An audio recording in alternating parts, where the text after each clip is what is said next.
Hey, welcome to the Happy Rant podcast. I am Ted Cluck, joined as always in studio by my good friends in radio, Barnabas Piper and Ronald J. Martin. And boys, it is good to be back. It's good to be back with you both. It's good to be back in the studio. I'm disappointed in myself for missing the program last week, Pipe. I feel like I had almost like a Cal Ripken-esque sort of, unimpeachable string of radio in my past where I just didn't miss a week, but I did miss. I'm human, but I'm back, and I appreciate you guys having me back, man. I hope you didn't question my commitment to the program for very long. Baby, we got close on that one. We're not going to lie to you. It was getting a little tenuous. We actually dreamed up a future for you because we weren't sure you were coming back, in which you were a camp director. Of some camp in the North Woods, and all of the cabins would be named after defunct football franchises instead of trees or fish. Instead of like Trout Cabin and Bass Cabin or Elm and Oak, it would be NFL Europe teams or USFL teams or something. And so, baby, absolutely. The premise behind that was that I made a comment about how I was sort of semi-fascinated that you were like this older dude now that still loves camps. Dude, I do. I don't love camps, though. I love this camp. I love this one particular camp. And honestly, like, being a camp director would break me. Like, I would last not even 1 week in that job. Like, the only job for me in any kind of camp scenario is this one camp. And being the speaker, like that's the sweet spot. But we're kind of fascinated by like the camp lodge, which always has that sort of orange wood, yellow.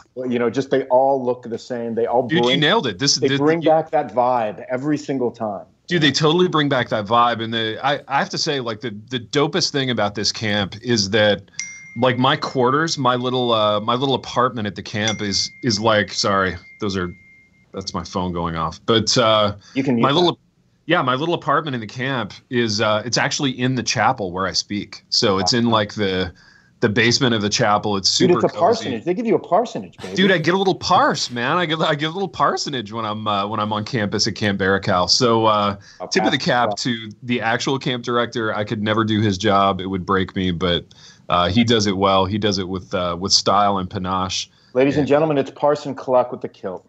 Parson Cluck with a kilt. That's it, man. So no, that I could see that alternate future in one sense, but in another sense, I think I'm where I need to be. So, and where I need to be, boys, is on the radio with you, doing radio, making radio magic on this program. And that being said, I want to get right into it, boys. I want to encourage people to visit lagaresroasters.com, get a bag of Happy Rant Signature Blend. It is the best coffee you will ever have.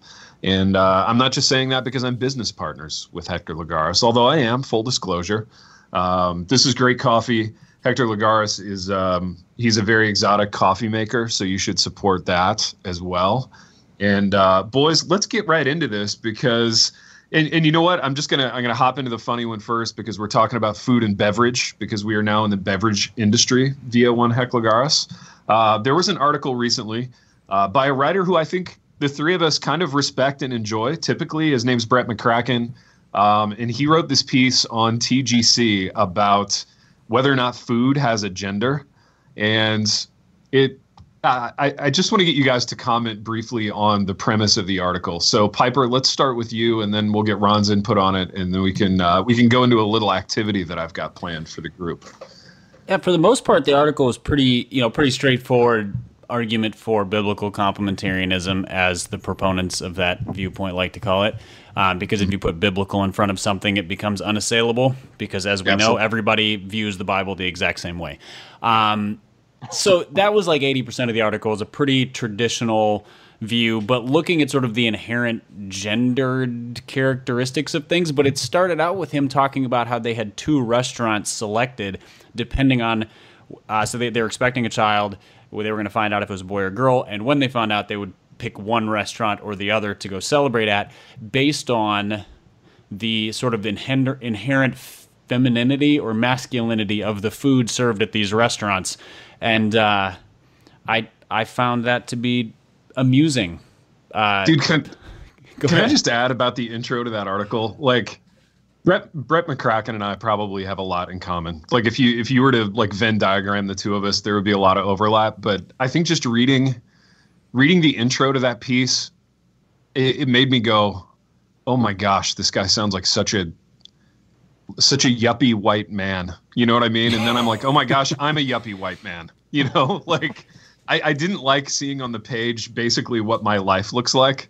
And it filled me with shame. I don't know if you had that kind of response to the intro as well, Piper, or if I'm alone in that. But either way, I'm fine. I've known Brett for a long time, and so like I sort of recognize some of the differences between he and I. We went to college together, and he's a critic. I don't mean like he's a critical person, but like that is his trade. And so film criticism, food criticism. And so when he does food stuff, it's very sort of gourmet and fine food in a world that I know nothing about, care nothing for, so he's going to be like a pickled beets with a compote of this and a reduction of that, and all words that make me just want a hamburger.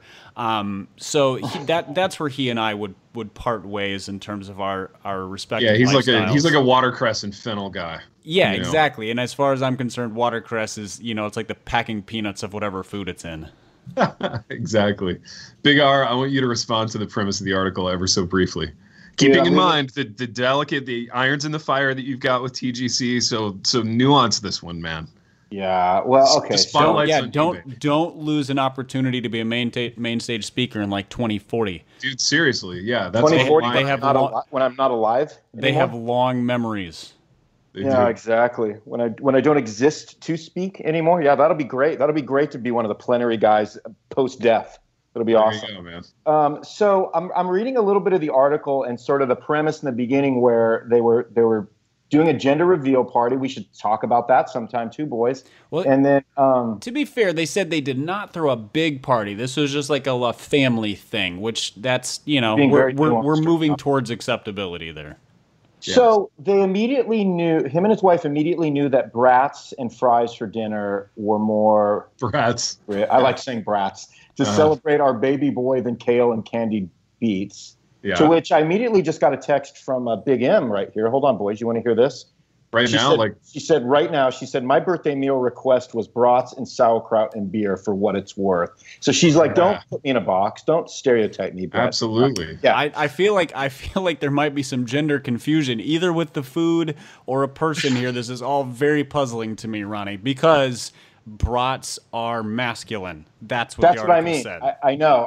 And so Big M is gonna take some uppance here with Brett Mack here.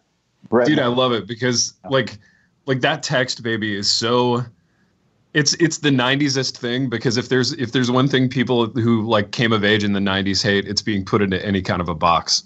Absolutely. So I feel like that's perfect, and that's why this discussion is potentially a lot of fun. So I'm going to ask you guys, though, to put some different kinds of food in a box, in a sense, because what I'm going to do is just throw out different foods, and I want the two of you to comment on whether they're masculine or feminine, just so we can get to the heart of the spirit of this article, which is what TGC offering a service to our listeners. We wouldn't want them to have gender confusion about their meals if they're celebrating something.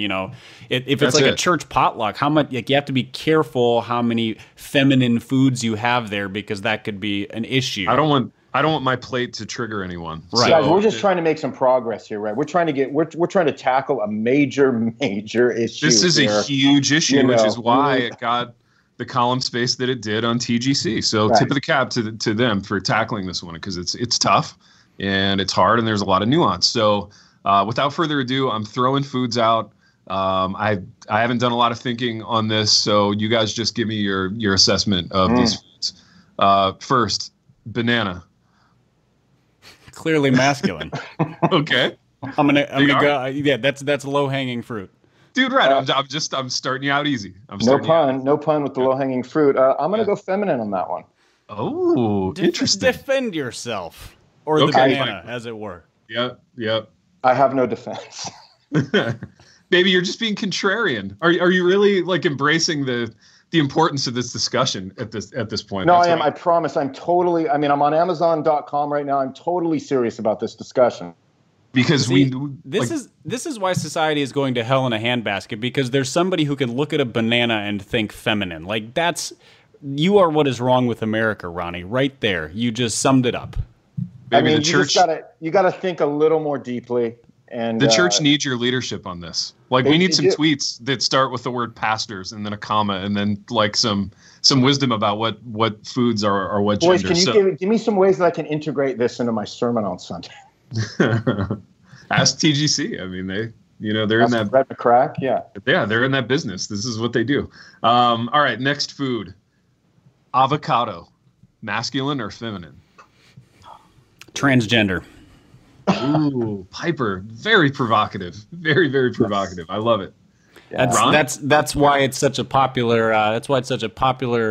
Garnish for toast amongst the progressive millennial crowd, because it is a sort of genderless or gender amorphous, I think. Mm-hmm. So yeah, I'm gonna go transgender for I don't know what it started as, but it's moving to something else. I don't subscribe to Piper's just radical progressive definitions at all, man. I'm gonna go masculine on an Avi. How about that? And Ron, can I ask you a follow-up question on that one vis-a-vis hipsters? So why, like, I love avocado too, but why on toast? Like, why is that like a hipster snack? Because I feel like toast is it's a different way to go with avocado. So why that pairing? Well, so I think Avi's high protein, right? And so when you mix it with toast, what they've done is they've really turned it into like a breakfast food.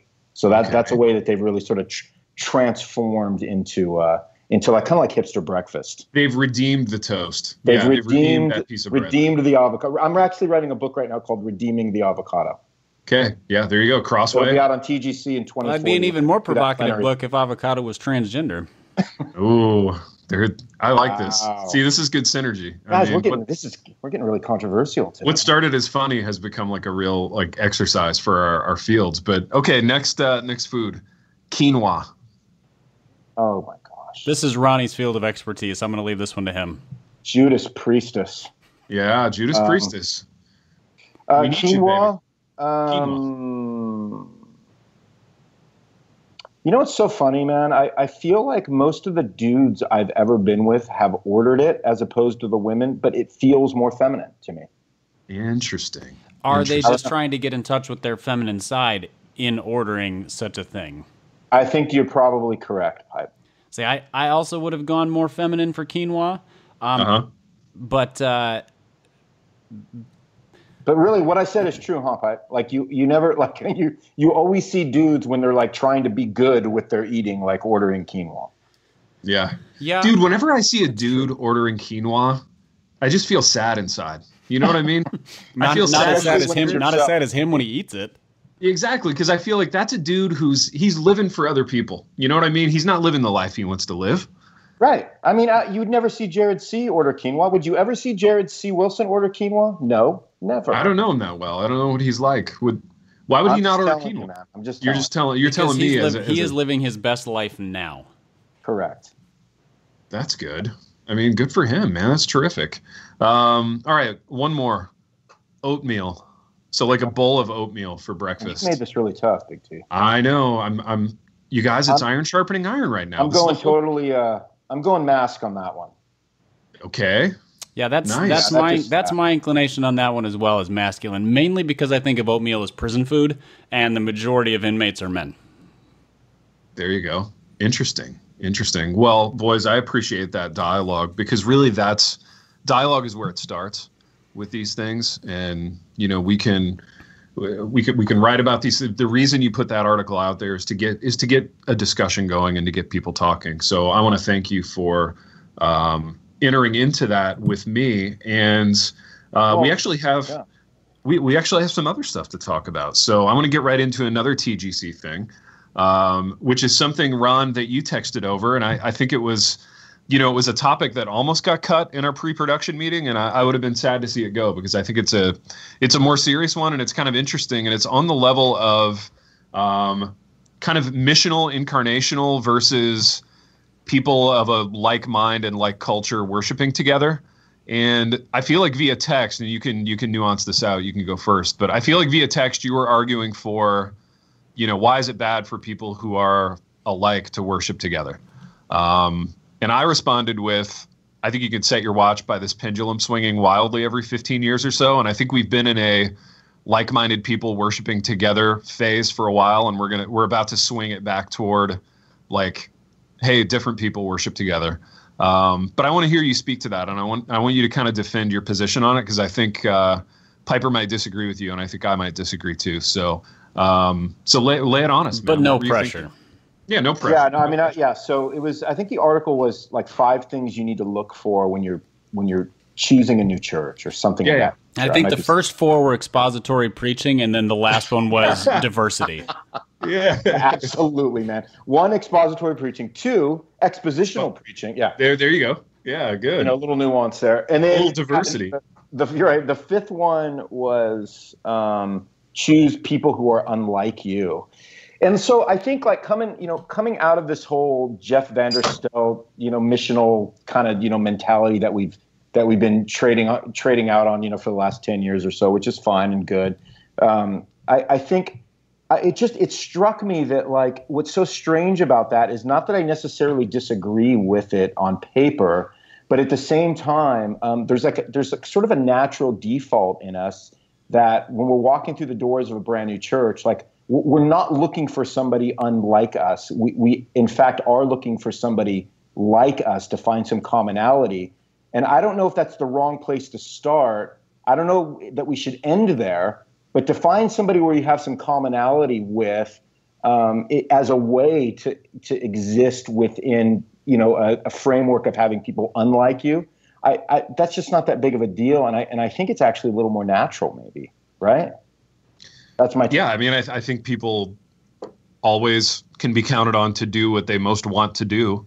And I think what they most want to do is be with people who are like them. So I mean, don't you think though, when you walk into a church, I mean, again, we can say right or wrong.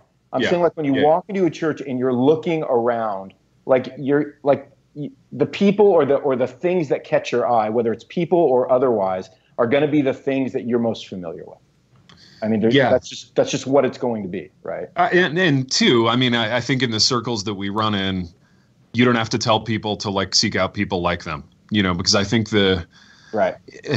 in Piper, you can speak to sort of how far back this goes, but since I've been sort of a sentient adult in the Reformed kind of church movement, it's been a lot of people who are basically the same person. So I guess you don't have to tell Reformed people to do this. In terms of finding people who are like them. But I guess, again, kind of knee-jerk reaction, like I do think there's value in being around people and worshiping with people who are not exactly like you. Piper, speak to this.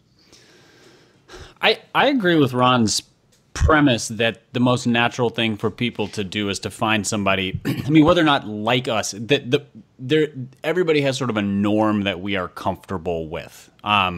So something familiar to you, even if it's not like you, so if you grew up in a more multicultural context, you're probably going to be more comfortable in that context.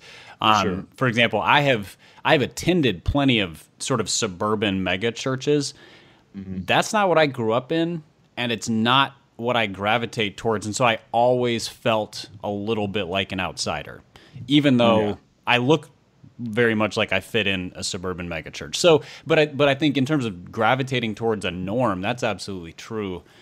I think that was it was a poorly phrased point in that article, because I think the point they're making is that there is a lot of value in a diverse worshiping body. So people of different backgrounds, different perspectives, different races. I'm curious, what they would say about the gender aspect of things. But the diversity is valuable, and I think that's a biblical concept. But saying look for people different than you implies it's a really sort of stilted way to put it. It feels awkward to me. The question that Ron raised, though, was should we, I think he even asked something about guilt, like should we feel bad for going to a church where everybody is like us? And that's an interesting one because most of us do. Like, is there an inherent problem in us attending a church with people who look like us, sound like us, are cut from the same sort of socioeconomic segment that we are? Is that bad? I mean, we're Reform guys. We should always feel bad. But right. We believe in grace because we constantly feel bad. Because we constantly feel terrible. Big R, you're the resident man of the cloth here. And you're the only one on this podcast who pastors a church. What do you feel this tension in your church or not really? Well, no, because I mean, so we're like, we're in like a smaller town scenario, right? So most of the churches in the town are mainline denoms, and they're filled with a lot of older people, and so and they're super liberal churches. So to realistically go to a church if you're in your 30s or 40s, and be able to worship with people that are unlike you would have to put yourself in one of those scenarios. And so if you're in that age range and you happen to come to our church, you're going to see some, not everybody, but you're going to see a lot of people that are like you. But at least you're in a place where you can, depend on, the teaching and the message being safe and secure and, conservative and those types of things. So it's just really interesting because it really depends on your context, right? So if you are in one of these like super, super suburban-y, areas where, there's a McChurch on every corner, then you might want to go and kind of seek out something that's going to get you out of what the cultural norm is for that particular environment, right? But I don't know. I think it's a different question also. I mean, if this is an article aimed at white people, it means one thing, and assuming since it comes from the Gospel Coalition, it's aimed at a majority white audience. This is a really different thing when aimed at minorities, though, because if you're a black person or a Hispanic person or an Asian person and you're going to a generally Reformed church, like 9 out of 10 people around you are white, which means you don't have to seek out people different than yourself because the entire church is like you have put yourself out there to be part of this church because you value expository preaching, biblical preaching, textual preaching, preaching from the original languages and finding people different than yourself.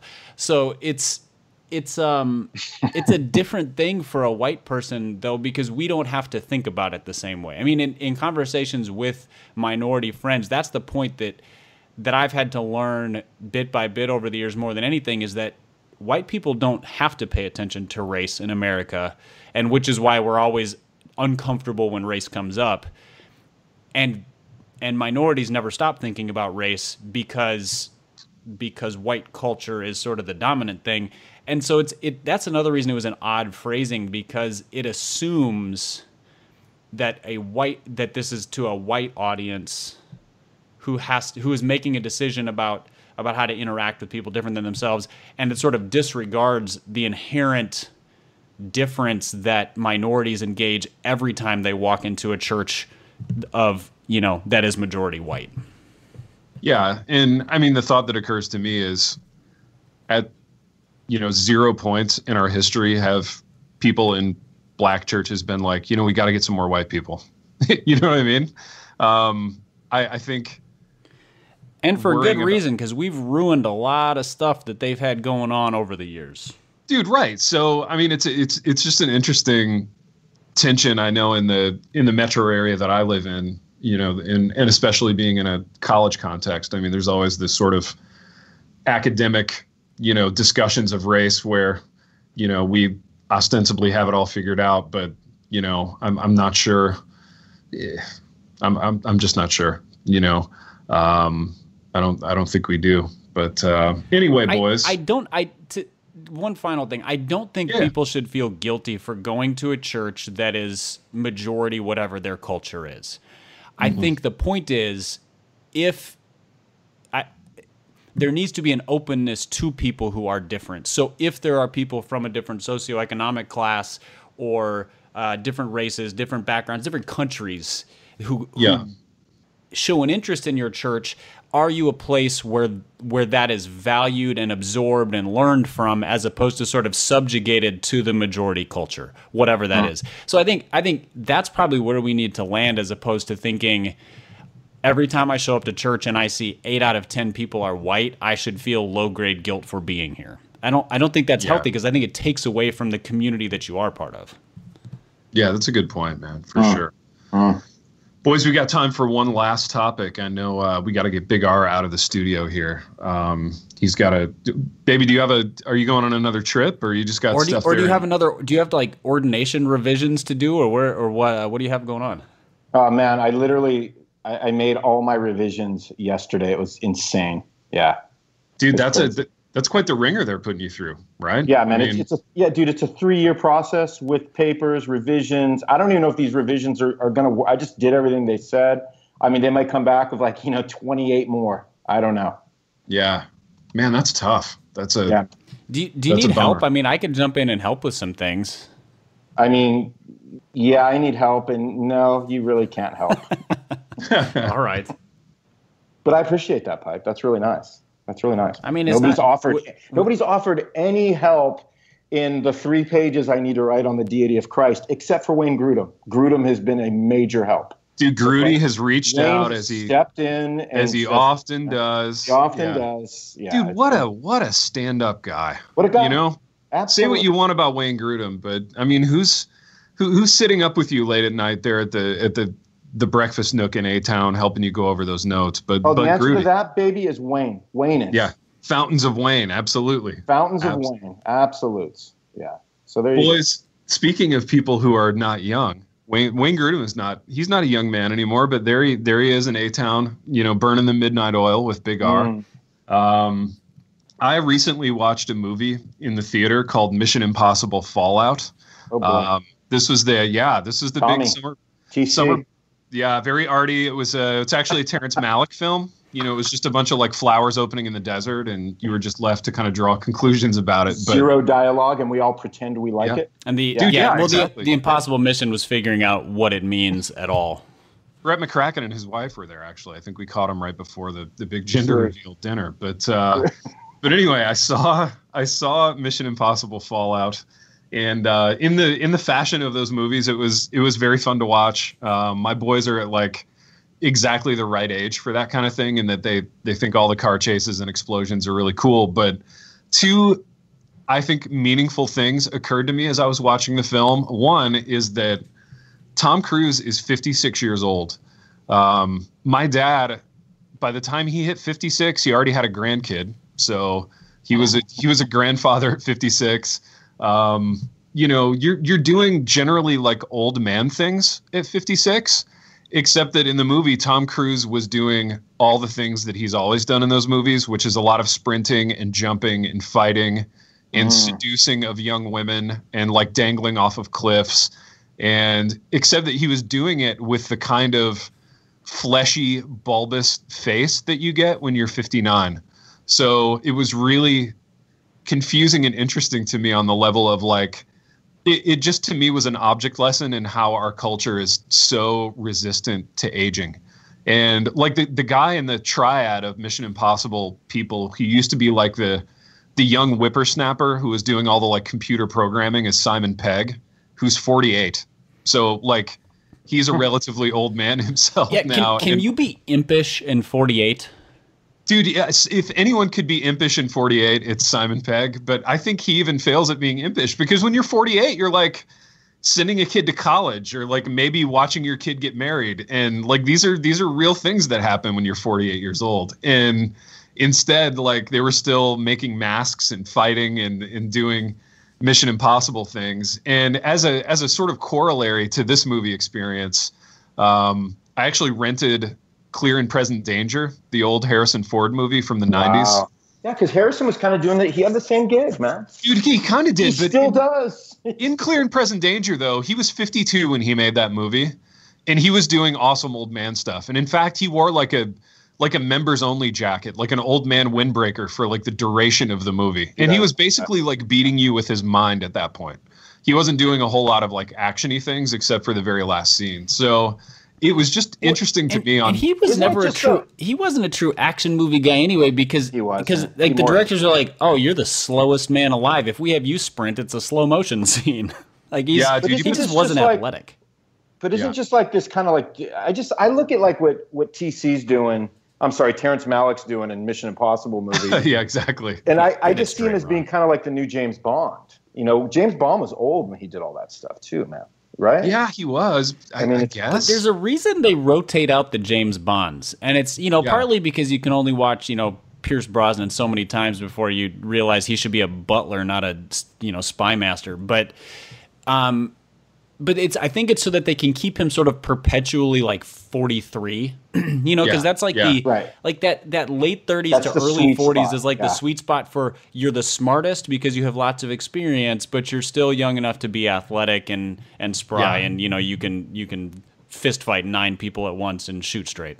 Well, how long do you think? So here's the question then: how long do we think TC has in this whole gig? I would say he's going to push this thing another 10 years. That's my prediction. Dude, he's got to go to old man roles like now. Dude, if it hasn't happened now, it's never going to happen. He can transition to Denzel action style, which is like retired tough guy who no longer sprints and jumps, but in close quarters still knows all the moves to disarm somebody and like it's like the dude crush their windpipe and whatever else. The dude from Taken. From those movies. Yeah. Liam Neeson. I can't remember his name, Big T. Yeah, no, but I knew exactly what you were talking about because it was like old man close quarters fighting, Liam Neeson is the actor, and the character's name was like Brian something or other. Yeah, Liam's Neeson's, man. He's the guy. Yeah, for sure. He is the guy. He's the guy. But see, TC, here's the thing, man. This is what I think. I think TC looks at a guy like Liam Neeson's, right? And he's like looking at him, and Neeson's is probably not that much older, but in TC's mind, he's thinking, dude, these old guys playing those action roles, not really seeing himself as being, in the same category. For sure. In TC's mind, he's still the young guy, like sliding across the hardwood floor. Dude, he's the young Scientology guy sliding across the hardwood playing beach volleyball in jeans and playing beach volleyball in jeans torso. On the way to a date. Yeah.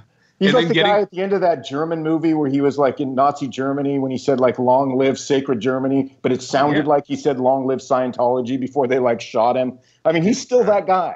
He is that guy in his mind. But in reality, though, he's a 56-year-old man with a bulbous nose and a really obvious dye job, and it's sad. Explain the word bulbous to us, baby.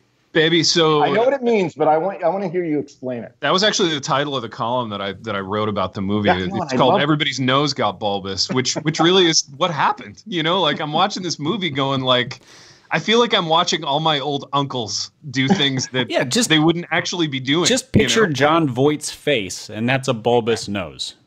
Dude, right? Yeah. It's a big, fleshy, bulbous nose, which is like what happens to your face when you get to a certain age, when you're like grandpa age, Baby, didn't you make the point that John Voight was the same age as TC in the first Mission Impossible? Dude, I did, except that John Voight was doing old man things in that movie. He was just like walking around in the shadows wearing like a trench coat. Well, that was the point. He was the leader of their team because he was sort of the like he had washed out of the physical end of the spectrum. Was like, well, I can't do what you guys do, but I can be the brains of the operation. Whereas Tom Cruise is like, nope, 30 years later, still got it.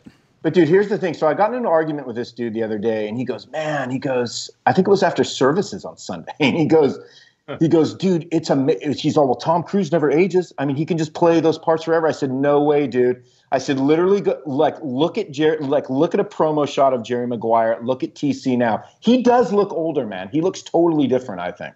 Dude, because he is older. He's like, I know, but he's had a lot of work done too. Dude, he's had a lot of work done. But Jerry Maguire was like 22 years ago. It was a long time ago, right? It was a long time ago. Think of TC as they still think of him as like looking like he's been ageless. It's like he still looks like darn good, but like when you look at him now, dude, he does not look like a 40-year-old Jerry Maguire anymore. I mean, no, he doesn't. Whatever it was. Yeah, he absolutely doesn't. No, you're right, man. It's just, to me, it was fascinating, and they did this thing at the end of the movie. So this is like a spoiler. So if you want to fast forward a couple of minutes. Can I fast forward this part? I haven't seen the movie yet.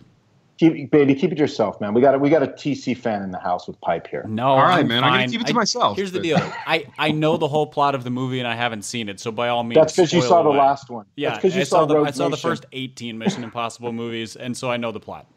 Dude, so the thing is, they did a weird thing about his marriage in this one, where, like at the end of one of the last ones, he and his wife he and his lady had this agreement where like they were basically going to be separated, and she was going to go underground and just kind of be in hiding, and he was going to stay like saving the world all over the place. Recipe for a great marriage. Recipe for a great marriage, of course. And so in this movie, like, come to find out, she remarried like a lantern-jawed, like JCPenney's model of a doctor. And the way the movie spun it was like, oh, that's really great. You know, like Wait, is she in Grey's Anatomy? Because you just described all the doctors in Grey's Anatomy. Dude, she might be, for all I know, man. And this guy might be. But so anyway, like, it was this whole, like, you know, I'm just so glad things worked out the way they did between us because it allowed me to reach my potential as a doctor. And it was this real sort of like, yeah, marriage is just a stepping stone to, like, you know, reaching your potential as a person. And isn't it nice that they both, like, landed where they're supposed to be? And I don't know. Yeah, it was fascinating. It was a really interesting sort of. Is that another way of saying depressing? Oh, it was super depressing. Yeah, it was super for me depressing, and like I didn't like it, but it was clearly a thing that, like, as an audience we were supposed to like. We were supposed to be like, look at how good they are with each other. You know, I have a serious question. Lay it on. I want us to get serious here. I'm totally late for all my appointments. It doesn't matter anymore. Lay it on me, baby. I have a real serious question. I want us to suss this out for a few minutes, okay? Let's not give the easy answers, but let's think about this for 1 second. Lay it on us. Okay. It's fascinating to me that TC, given where he's at in his career, and I know what you're going to think. I know what you're going to think right when I say this, but it's fascinating to me that literally, like, he does not allow. He's so desperate for hits. He's so desperate for, like, blockbusters, that, like, he doesn't even allow himself to make any other kind of movie but these movies now. You know what I mean? Interesting. And, like, I'm fascinated by any of these guys that do it. But here's the difference, is I feel like with a Liam Neeson's or some of these guys, you do see a level of diversity in, like, the kind of films they pick, where you literally don't see that with Tom Cruise anymore. Dude, you're right, because I think older guys, they enter, like, an art film stage of their career where they realize, like, with playing those parts, like whether it's like Samuel L. Jackson or whether it's you just said Denzel Washington. It's like, we're going to play action adventure movies because people like old dudes in those things. I don't know why, but they do. But we're also going to do movies where we are going to, like, be considered for Academy Awards because it was a heck of a performance that only somebody at our age and caliber can actually get to. Dude, so I think the best Tom Cruise movie of, like, the past 10 years was the one that was semi-arty that he did with Jamie Foxx, where he had gray hair. Jamie Foxx was, do you know what movie I'm talking about, Pipe? Yeah. Jamie Foxx was like a cab driver, and Tom Cruise was a bad guy. Movie. It started with an I. What was it called? I don't know. I think I'm going to look it up right now. Hold on. Yeah, look it up, baby. I think it was called I'm going to get off Amazon. I'm looking on IMDb right now through Collateral. Yeah. Collateral? Dude, every movie in the 90s was called Collateral. It was called Collateral. Oh, yeah, Collateral was good. I remember that one. That was 14 years ago, but it was 2004, not 90s. So. Yeah. It was 2004, but it was a 90s movie still, you know. Dude, it did 217 mil at the box office. Wow. See, I think Minority Report might have been Cruise's best movie of the last, 2 decades. Dude, but again, we're talking, that was a good movie. 2002. Well, that's when he was doing, like, Spielberg stuff, you know what I mean? So, like, he was working, but I feel like now it's like it has to be Mission Impossible. It has to be a reboot of whatever that top. He did, like, Edge of Tomorrow, which was a sci-fi Mission Impossible. He did Jack Reacher, which was like a military police Mission Impossible. It's all he's doing, man. Yeah. I mean, they're all the same. Like, what I'm saying is, like, you can and again, I know part of it, and again, I'm trying to keep it on the serious tip here. I know part of it is that Cruise, like, loves doing his own stunts, and he's just kind of fascinated with that whole aspect of his movie making.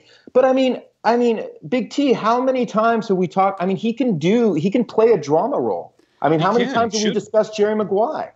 Dude, we love that movie. Well, with and good like reasons. Rain Man. I think Rain Man might have been. I realize you guys love Jerry Maguire, but Rain Man might have been his best movie ever, just in terms of sort of critical acclaim. Dude, it might have been his best acting job. Right. You know what I mean? Yeah, it was a really good movie. I mean, it does help to share a screen with Dustin Hoffman, who's also not a slouch. Of course. Yeah, of course. But there's a guy, Dustin Hoffman, who aged gracefully. Not that he was ever like really an action star, but like he very gently like entered into those awesome, like kind of grizzled, arrogant old man roles. And he hasn't degraded himself like De Niro playing like bad grandpa 1, 2, and 3 or whatever. Judas Priest. Yeah, but dude, here's the thing though, man. Isn't part of it though? Like Tom does this to himself, right? Because he doesn't let himself go. So like until he stops getting like Botox and like gets all the work done on his face, he's never going to look like a grizzled old man because he won't let his. Dude, but he does. You got to see this Mission Impossible movie because like his face, in spite of all the work, like it became an old man face because time never loses, baby.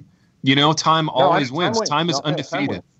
Yeah, time is undefeated. So Time's the big winner. Who's the big winner? Who's the big? Time wins. Time wins. Timey wins. Timey wins.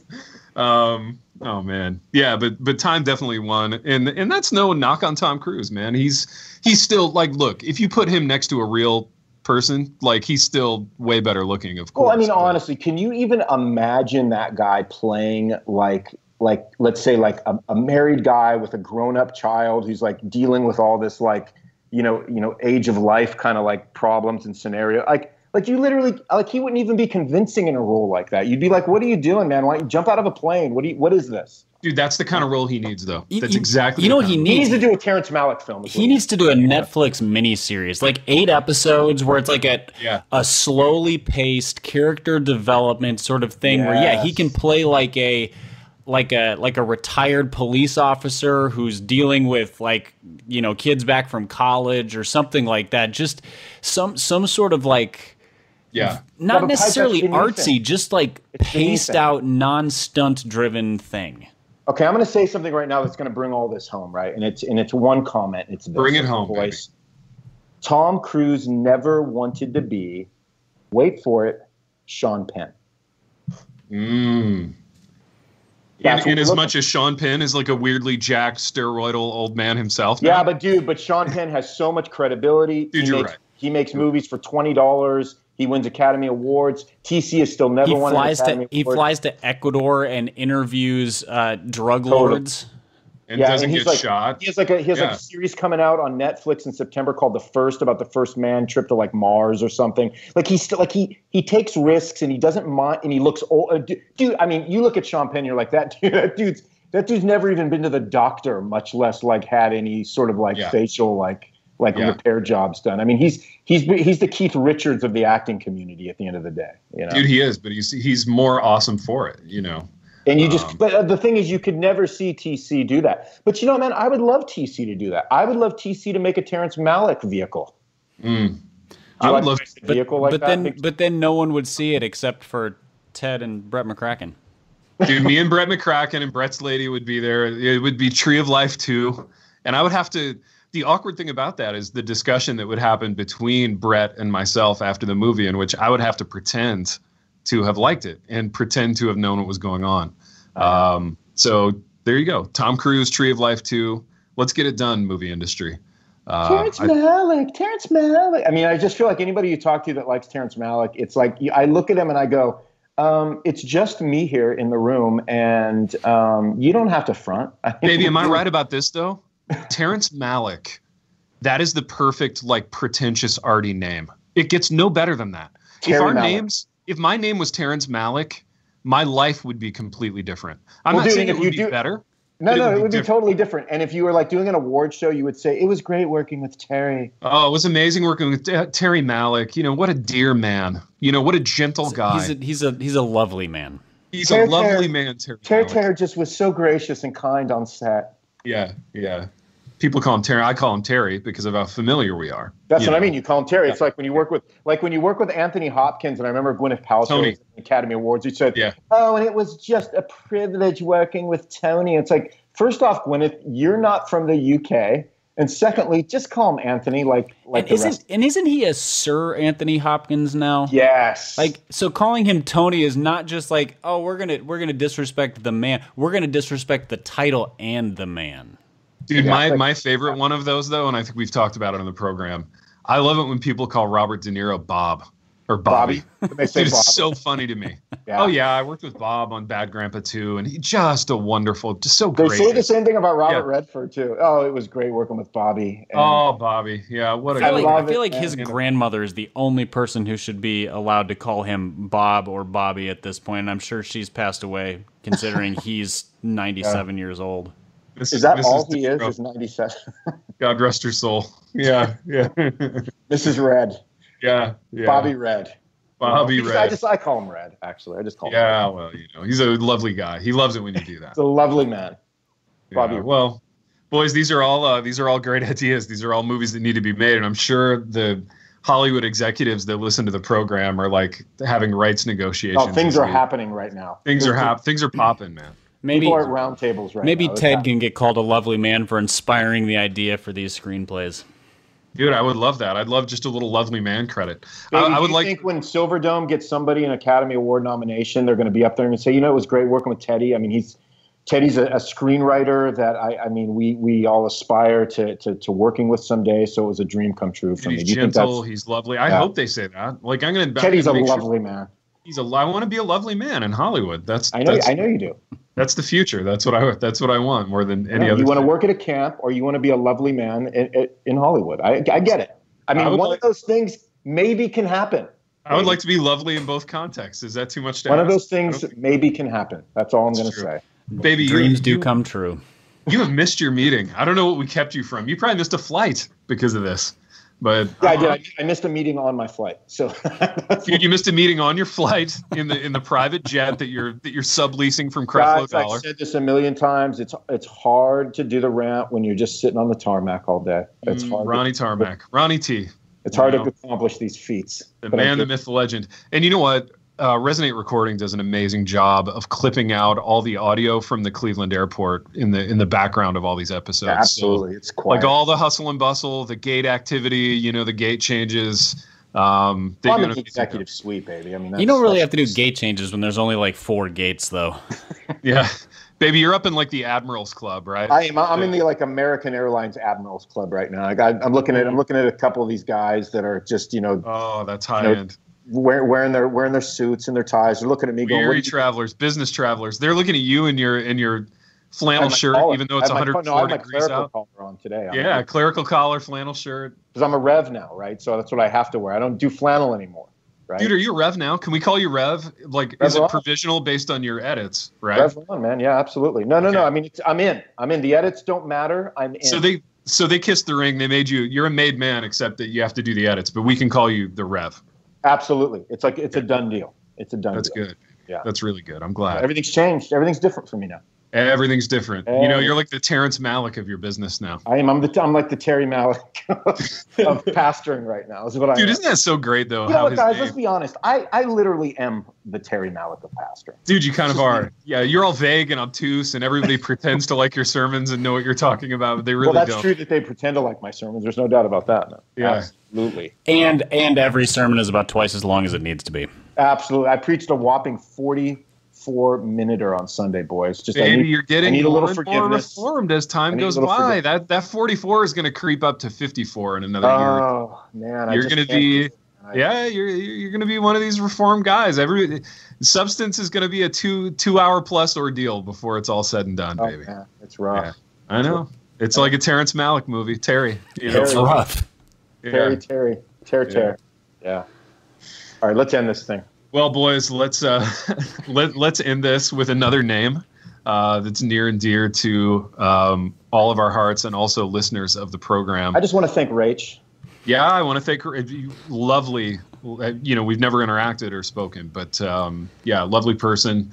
Her name is Rachel the Held Evans, and because we have wandered to and fro, I will say until next time, Rachel the Held Evans. The Happy Rant is brought to you by Resonate Recordings.